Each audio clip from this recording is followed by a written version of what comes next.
বারাবণী থানার ভানোরা কলিয়ারি সংলগ্ন পিনাক্কেল নামে একটি স্টিল পাইপের কারখানার গেটের সামনে বিভিন্ন দাবি নিয়ে বিক্ষোভ করেন শ্রমিকরা। শ্রমিকদের অভিযোগ, দীর্ঘদিন ধরে তারা কাজ করছে, অথচ কোনো পিএফ ইএসআই নেই।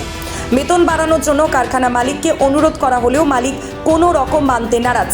কারখানার মালিক তাদের দাবি না মানায় কারখানার বাইরে বিক্ষোভ করেন শ্রমিকরা। তারা জানান, তাদের এই দাবি না মানলে অনির্দিষ্টকালের জন্য বন্ধ রাখা হবে কারখানা। কাজ করছি, আমার 5.5 বছর হয়ে গেছে।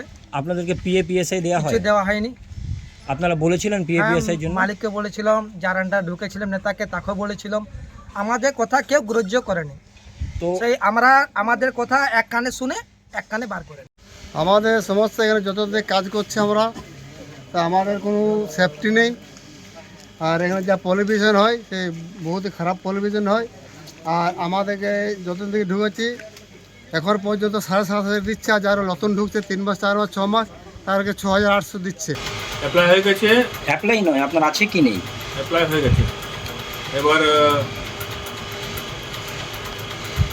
এই মোটামুটি 22 তারিখ থেকে স্টার্ট হবে। এতদিন ধরে পিএপিএসআই ছিল কি ছিল না? আছে। পিএপিএসআই পায় লেবাররা? একটু দেখাতে পারবেন?